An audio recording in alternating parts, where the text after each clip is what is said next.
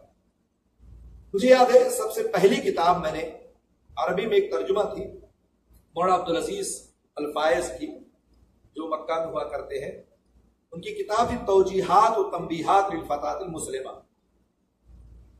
ترجمہ کر کے میں لے کے گیا پوری کتاب کی، چھوٹے چھوٹے اس میں توجیحات تھے، 30-35 توجیحات ایسے ہیں، بڑی مقبول ہوئی اس وقت، میں اس کو چھپوایا تھا۔ تو شیخ نے کیا کیا، میری پوری کتاب اٹھائی اور سب شروع سے لے کے آخر تک کاٹ دیا، پورا کاٹ دیا، دیکھا نہیں کہ میں کیا لکھا ہوں، ایسے سرسری پڑھا اور اس کے بعد کاٹ دیا۔ اب میں ظاہر سی بات ہے حوصلہ پست ہونا تھا، لیکن میں ہمت نہیں ہارا۔ شیخ نے کہا ایسا ہے، جاؤ روزانہ ایک توجیہ جو ہے لکھ کر کے لاؤ۔ انہوں نے راستہ دکھایا، راستہ دکھایا، اتنا اتنا نہیں، ایک ساتھ ہونا چاہیے۔ کہا جاؤ روزانہ ایک پیج، اور 1-2 سبق انہوں نے کیا کیا، مجھے پہلے پڑھ کر کے بتایا اور کہا کہ میرے سامنے اس کا ایسے ترجمہ زبانی کرو۔ میں نے پڑھا اور اس کا ترجمہ کیا، پھر اس کے بعد کہا جاؤ اس کو لکھ کر کے لے کے آ۔ اب روزانہ میں ایک پیج لکھتا اور لے کے آتا، تو اس میں اصلاح کرتے، غلطیاں بتاتے، اور اس کے بعد بتاتے کہ ہاں کیا ہونا چاہیے، کیسے ہونا چاہیے۔ دھیرے دھیرے دھیرے دھیرے ایک ایک پیج ہوتے ہوتے وہ پوری کتاب مکمل ہو گئی۔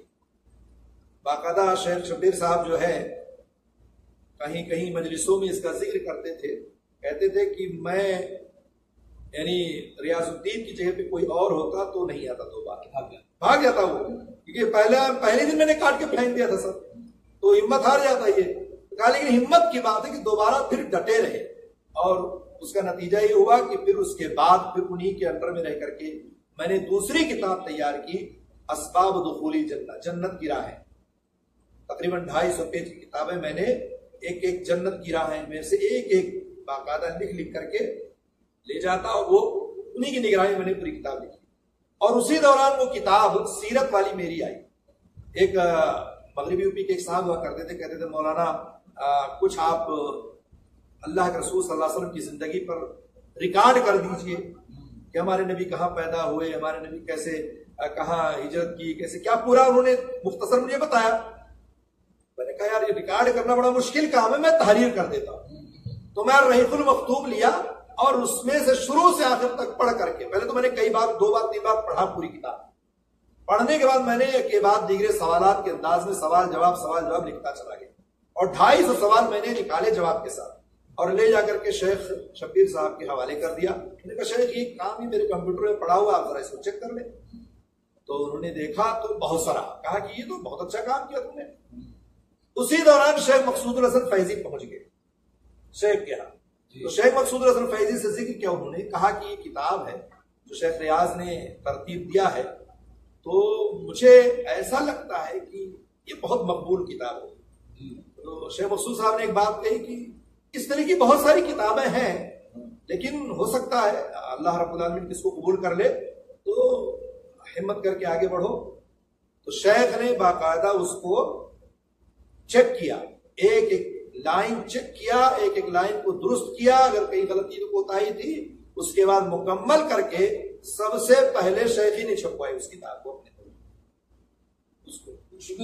ہاں، اور 1-2 نہیں، 1000 کی تعداد میں انہوں نے چھپوائی، تقسیم کیا انہوں نے، اپنے ادارے باقاعدہ بچوں کو نصاب میں پڑھایا اس طرح سے، اور ہم نے بھی اس کے بعد چھپوائی اس کو اپنے ملک میں، خوب چھپوایا ہم نے، خوب تقسیم کیا۔ ہمارے حیدرآباد کے کئی ایک ساتھی انہوں نے چھپوایا، اپنے علاقے میں تقسیم کیا، اس کے بعد مکتبہ فہیم نے چھاپا اس کو، اور اس کے بعد کچھ لوگوں نے اس میں خرد برد کر کے اپنے نام چھپوا لیا، ایسا بھی ہوا۔ تو کہنے کا مقصد یہ کہ کتاب کا سلسلہ، ہمارا جو سلسلہ شروع ہوا لکھنے اور پڑھنے کا، اس سب سے بڑے جو حوصلہ دینے والے تھے ہمارے شیخ شبیر احمد نورانی حفظہ اللہ تھے۔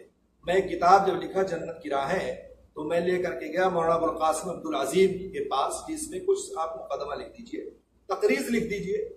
تو شیخ تو رکھ لیے، کہا ٹھیک ہے، کہا 2 دن بعد آ کے لے جانا۔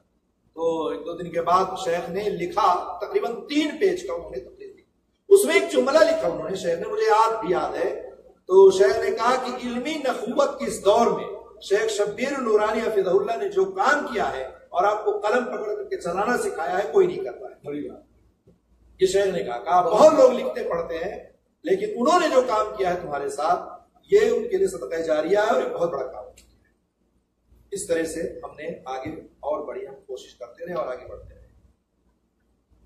یہ بات جو شیخ نے کہی ہے، شیخ شبیر نورانی حفظ اللہ اور شیخ مقصود فیدی حفظ اللہ نے جو کام شیخ کے ساتھ کیا ہے، واقعی یہ بہت بڑی بات. لیکن کہا نا کہ علمی نخوت کے اس دور میں دوسرے کو کوئی اتنا اوپر اٹھا دے، ایسا ہوتا نہیں ہے. بہت سارے لوگ باصلاحیت ہیں، جب دوسرے سے ہم اپنے کسی سیڑھی پر اوپر چڑھنا چاہتے تو ہم کو گرا دیتے ہیں. عموماً کوئی نہیں چاہتا ہے کہ میرے سامنے کوئی دوسرا اٹھے. اگر اس دور میں آپ کی صلاحیت کو کوئی ابھار رہا ہے، کوئی آپ کو تھپکی دے رہا ہے، تو اس کو آپ اپنے کلیجے میں بٹھائیے. بہت مقتدر اور معزز ہے وہ ہستیاں. شیخ مجھے بھی یاد ہے، میں تھوڑی سی بات کہوں گا. میں نے ایک کتاب ایک بار جمع کیا تھا، عورت اپنے فرائض کے آگے. تقریباً 150 صفحے کتاب تھی، تو بہت پہلے اس میں بہت ساری غلطیاں ہیں. میں نے چاہا کہ ایک شیخ کو جو ہمارے علاقے کے بڑے لکھاڑ ہیں ماشاءاللہ، تو ان کو دے دوں میں. لوگوں نے کہا کہ اس سے چیک کراؤ. جب میں ان کو دینے گیا تو وہی بات ہے، انہوں نے کہا کہ میں خود اس موضوع پر کتاب لکھ رہا ہوں. انہوں نے نہیں توجہ دیا، میری کتاب کو نہیں لیا. پر ان کی کتاب بعد میں آئی، میں نام نہیں لوں گا. مجھے سخت تکلیف ہوئی. آپ خود لکھ رہے ہیں، آپ تو بڑے عالم ہیں، آپ کی بڑے میرے طالب علم کی چھوٹی سی کتاب تھوڑا سا آپ چیک کر لیتے. لیکن بہرحال اللہ تعالیٰ جزائے خیر دے. مولانا نیاز احمد مدنی رحمہ اللہ کو انہوں نے مجھے اشارہ دیا خیر العلوم میں. پھر میں نے کسی سے چیک کروایا، اس کے بعد وہ کتاب میری چھپی. تو میں یہ کہنا چاہتا ہوں، اس وقت ہم کتاب ترجمہ و تعریف کی بات کر رہے ہیں. اس دور میں اگر کوئی آپ کی کسی صلاحیت کو ابھارتا ہے، پبلک کے سامنے لاتا ہے، آپ کو ہمت دیتا ہے، تو واقعی بڑی بات ہے. اور میں دل سے سلام کرتا ہوں استاد محترم شبیر احمد نورانی کو، جنہوں نے شیخ ریاض کو تیار کیا. اور یہ اتنے تیار ہوئے کہ آج میں مجبور ہوا کہ میں آپ کا انٹرویو لے کر کے آپ کے سامنے اس بات کو واضح کروں. شیخ تقریباً 2 سوال کا جواب آپ نے ایک ساتھ ہی دے دیا، لیکن میں یہ چاہتا تھا کہ یہاں کی بات آ جائے تھوڑی سی کہ آپ کے اس کام میں، ترجمہ و تعلیف کے کام میں، علمی طور پر اور عملی طور پر، علمی عملی مشاورتی طور پر سعودی عرب میں کن لوگوں کی محنت شامل حال ہے؟ جی شیخ، علمی اور مشاورتی طور پر پہلا نام تو شیخ شبیر صاحب کا آپ رکھیں. انہوں نے جو ہمارے ساتھ کام کیا اور الحمدللہ وہ انہوں نے ابھارا اور سراہا. لیکن جب ہم دوادمی سے بریدہ تشریف لائے، تو بریدہ جب آئے ہم، تو یہاں بھی ہمیں پھر ایک راستہ اور ملا. راستہ یہ ملا کہ مولانا، جب میں جالیات جنوب بریدہ میں آ گیا بطور مترجم، بطور داعی، تو ہمارے بہت ہی قابل قدر سمجھیے استاذ ہیں، جن کا نام خالد الجریش حفظہ اللہ و تولا ہے. انہوں نے ایک سلسلہ قائم کیا. اس سلسلے میں انہوں نے کیا کیا کہ پہلے تو چھوٹی چھوٹی کلپ مجھے بھیجتے گئے عربی کی کہ اس کا ترجمہ اردو اور ہندی میں کرو، اور اس کے بعد سوشل میڈیا پہ اس کو نشر کرو. میں اس سلسلے کو بار بار کرتا رہا. یعنی ابھی ایسا انہوں نے طے کر لیا مجھ سے کہ ہفتے میں 2 بار ہم بھیجیں گے، پھر کہا ہفتے میں 3 بار بھیجیں گے. 2 اور 3 کا سلسلہ چلتا رہا. اس طرح سے کئی جو ہے انہوں نے میرے پاس مقطع بھیجتے گئے اور دھیرے دھیرے شیخ نے پھر اس کو کاٹ چھانٹ کر کے عربی میں اس کو کتابی شکل دی. جیسے صفت صلاۃ النبی انہوں نے سب سے پہلے شروع کیا، اور اس کے بعد پھر اخطاء الصلاۃ ہے، پھر اس کو شیخ نے ترتیب دے دیا، پھر بعد میں کتاب کی شکل بن گئی کتابچے کی. اسی طرح سے عقیدے پر ہے، عقیدے کو اور شیخ نے ترتیب دے دیا. ایسے دھیرے شیخ کی کئی کتابیں آتی گئی، اور الحمدللہ جتنی بھی کتابیں شیخ کی اس وقت ہیں سب کا میں نے ترجمہ کیا ہے، اور تقریباً سب چھپ چکی ہیں. اور ساری کتابیں چھپ کر صرف ایک کتاب آخری مرحلے میں جو ہے وہ بھی نہیں چھپی ہے، العقیدہ اولاً 50 درساً فی العقیدہ جو ہے وہ تیار ہے، چھپنے کو جانے کو تیار. باقی الحمدللہ شیخ شبیر کے بعد شیخ خالد الجریش حفظہ اللہ نے بھی کافی آگے بڑھایا. اس کے ساتھ بیچ میں ایک نام اور ہے جن کی کئی کتابیں میں نے ترجمے کیے. ان میں سے ہے کہ ایک ہے مسرت بن محسن القحطانی. یہ وزارت الشؤون اسلامیہ جو ہے کہ داعی ہوتے ہیں، اور اسی طرح سے دمام میں ہوتے ہیں، خطیب ہیں، ان کی کئی کتابیں ہیں جس کا میں نے ترجمہ کیا اور اس کے بعد وہ کتابیں بھی چھپی. انہوں نے بھی کافی کتابیں مجھے دی، ایک چھوٹی چھوٹی کتابچے تھے اور اس طرح سے کتابیں چھپتی چلی گئی. الحمدللہ کئی کتابیں ہوئی. تو اس طرح سے اس لائن میں شیخ شبیر صاحب اور خالد الجریش حفظہ اللہ، اسی طرح سے جو ہے مسند بن حسین القحطانی حفظہ اللہ، اسی طرح سے ایک چوتھا نام اگر آپ جوڑ دیں جس میں شیخ فضل الرحمان فیضی حفظہ اللہ، میں وہی انتظار کر رہا مدنی و تھا، فیضی حفظہ اللہ ہے، جی جنہوں نے میری تقریباً اکثر کتابوں کی شیخ شبیر نورانی کے بعد ساری کتابوں کا شیخ نے جو ہے مراجعہ کیا.